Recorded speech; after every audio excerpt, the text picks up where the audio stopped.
పర్ఫెక్ట్‌గా ఉండే వెజిటబుల్ రాగి సూప్ ఎలా చేయాలో చూద్దాం. దానికి కావాల్సిన పదార్థాలు carrot, capsicum, cabbage, garlic, bay leaf, onion, అలసందలు, రాగులు, ఉప్పు, పెప్పర్ పౌడర్, బటర్. మొదటిగా ఒక మిక్సీ జార్‌లో రాగుల్ని గ్రైండ్ చేసుకోవాలి. ఈ గ్రైండ్ మరి మెత్తగా పౌడర్‌గా కాకుండా కొంచెం కోర్స్‌గా గ్రైండ్ చేసుకోవాలి.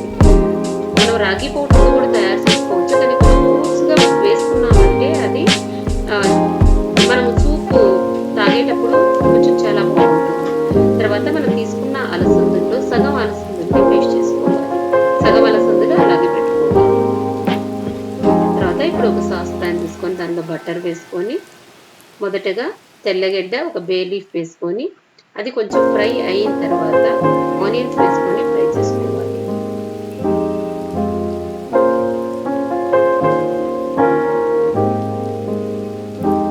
ఇక్కడ నేను తీసుకున్న వెజిటబుల్స్ ఇవే కాకుండా మీకేమేమి స్వీట్ కార్న్ తీసుకోవచ్చు. మీకు ఏమేమి వెజిటబుల్స్ కావాలంటే వెజిటబుల్స్ మార్చి కూడా చేసుకోవచ్చు.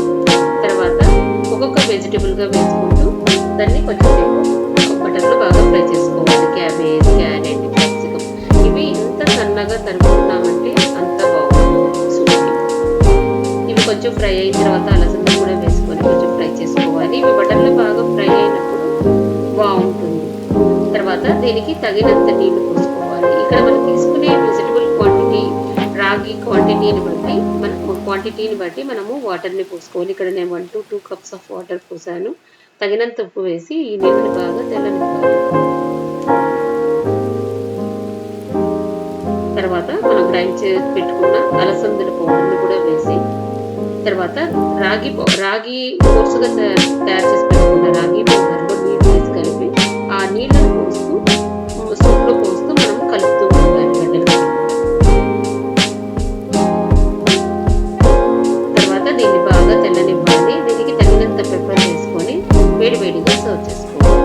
ఇది పిల్లలకి ఈవినింగ్ టైంలో అలా మనం ఇచ్చినప్పుడు చాలా బాగుంటుంది, ఫీలింగ్గా ఉంటుంది. దీనిలో కొన్ని వెజిటబుల్స్ కూడా రాగి ఉన్నందువల్ల కూడా ఇది healthy version.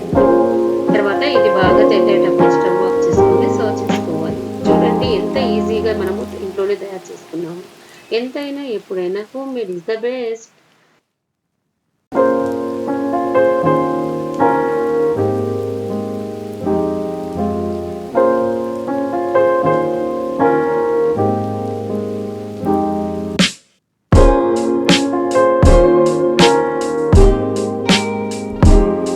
Thank you for watching. Thank you for